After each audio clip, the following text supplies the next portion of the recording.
There was a time when people were sure that Mashiach is going to come in miraculous ways. The whole event will be miraculous. Every detail about it will be miraculous. Not the least of which, how will everybody suddenly become moral? Well, it'll be a miracle. A miracle will happen, and all the bad guys will die, all the good guys will remain.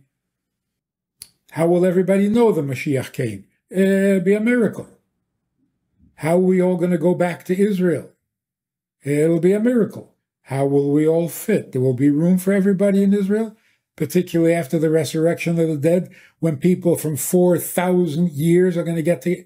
All right, this is getting totally otherworldly. And here's the problem with that. If we understand the purpose and the reason for this long, drawn-out exile, the exile of the Jewish people. But the exile of the Jewish people simply means the world is not normal. Nobody in the world is normal. No one is where they belong. The whole world goes into exile when the Jews are in exile. What is the purpose of all this? Wars, uprooting civilizations. What is the...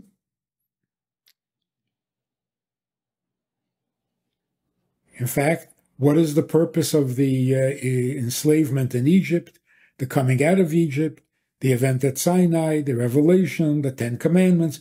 What is the point of all this? The point of all of this is to bring godliness, morality, and goodness to the world that needs it, which means a world that is not moral, it is not kind, and it is not godly. So if we're to bring godliness to this ungodly world, miracles are not very helpful. They can get us over a difficult period or a difficult experience, but miracles don't make this world better. Miracles are otherworldly.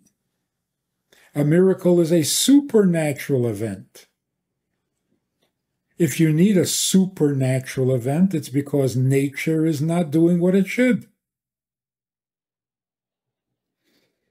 So there will be a time, and there has been a time, when nature was not doing what it should. The world was not, and still is not, what it needs to be.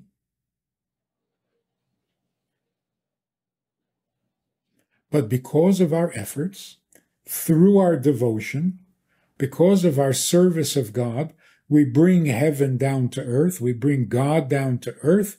The earth becomes a heavenly place, a more godly place than heaven ever was or could be. And then Mashiach finishes the process, and we have a world that has become repaired. Who repairs the world? We do. With miracles? No, with godliness. So the whole plan and the whole purpose is that nature becomes good, people become good naturally. And then we're told Mashiach is going to come and everything is going to change and it'll all be unnatural. Which means we will not succeed in making nature good. We will instead exchange nature and replace it with supernatural.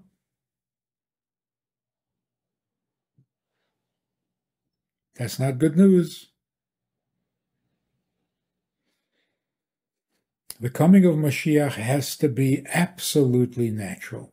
Rambam says you should not even entertain the thought that Mashiach performs miracles. And now we know why.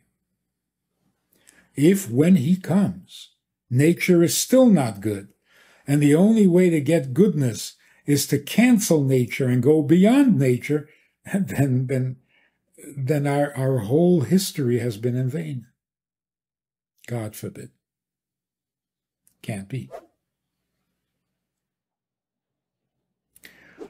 On the other hand, the same Rambam also says that when Mashiach comes, he will force all Jews to keep the mitzvahs that are being neglected, and that we should force all the nations of the world to live by the 7 Noahide laws. And it uses the word force. So we've got a problem.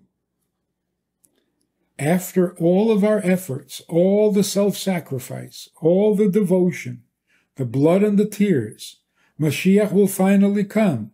And what is he going to do? Force us to be good?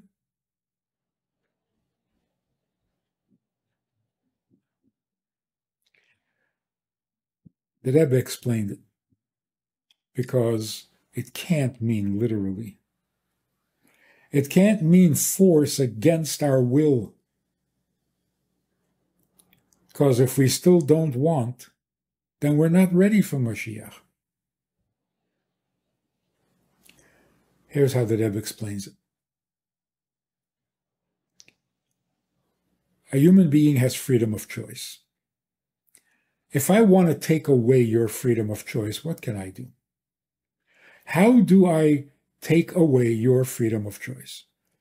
Well, the best, the simplest, direct approach is put a gun to your head and say, do what I'm telling you to do, bow to the idol, or I'll shoot you. Convincing? Pretty convincing. But when you think about it, you haven't forced me to do anything. You can't. If a person says, do this or I'll kill you, you're giving me a choice. And I'm going to make a choice. And if I don't want to do what you're telling me to do, I won't do it. You're going to shoot me? Go ahead.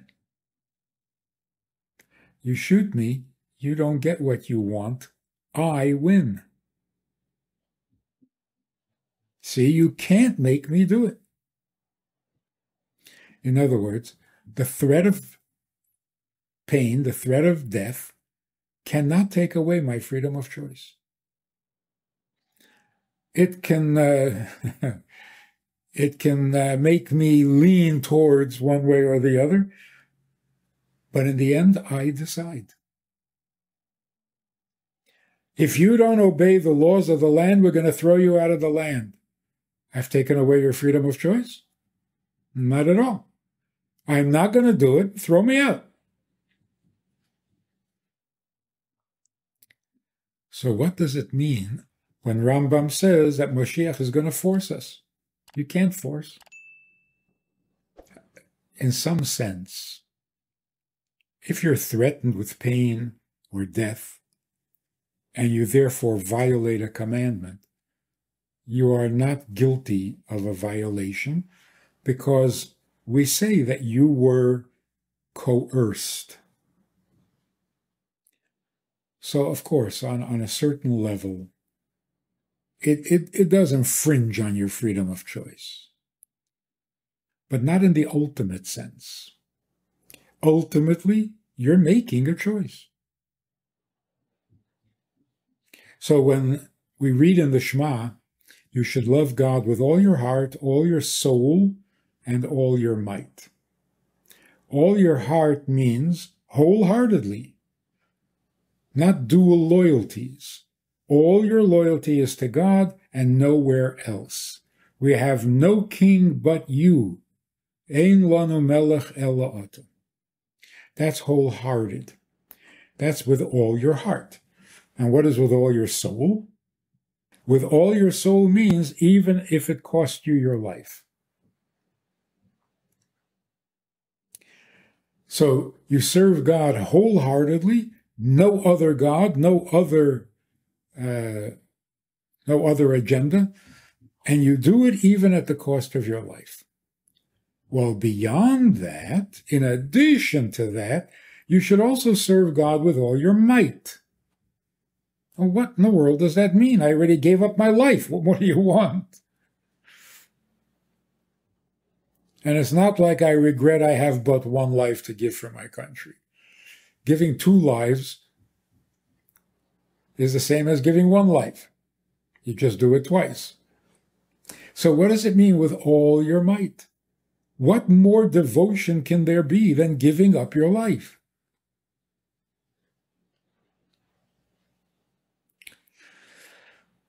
Giving up your life is a decision. You could have chosen to bow to the idol or convert to another religion and stay alive. If you give up your life, there's a certain choice, a certain decision process. It could have gone the other way. You could have made the opposite decision. With all your might means you had no choice.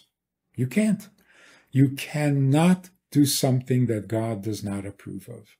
And there's no choice involved. So there could be no other outcome. That's called forced. So what can force a person in the truest sense of the word? Only one thing. If the truth is so obvious that all the rest of creation, everything in creation, is all insignificant, totally unnecessary because it didn't exist, what would be so terrible if it continued to not exist? So all my needs, as we've spoken many times, they're nonsense. They're not necessary. It's nothing. On the other hand, God's purpose, God's intention, God's need, God's will, that's everything. When God's will becomes so obvious and the emptiness of the physical attractions and pleasures becomes so obvious that everyone can see it without studying, without being spiritual, without being holy, without being idealistic even. Just 20/20 vision. Anyone who can see clearly will see that this is the truth, the only truth, and the whole truth. Then you really have no free choice. Then how can you do anything else? That is more compelling than a gun to the head. So what does it mean Mashiach is going to force us, Jews and non-Jews, to serve God properly? Of course he's going to force us. He's going to make it so obvious and so clear and so logically compelling that we would have no choice. That's Mashiach. Which means that when Mashiach comes, we will no longer have to be scholars to appreciate godliness. We won't have to be religious. We won't have to make a leap of faith. We won't have to change our personality and our characteristics and become holy and pious and serious. Whatever we are, wherever we are, however we are, it's going to be so clear what we need to do next that there will be no choice. That's called forced. Forced by conviction, forced by realization of truth, not by a threat. So when Mashiach comes, we will all perform the mitzvahs that we are asked to perform, and we will do it because how could you not? How could you not? If God spoke to you personally and said, I really need you to do this, how could you not? Well, I haven't studied enough. You don't need to study. I'm God and I'm talking to you. Well, I'm not the religious type. I don't care whether you're religious. Just give charity. I don't care if you're religious. Honor your parents. I don't care if you're religious. Put on tefillin. How could you not?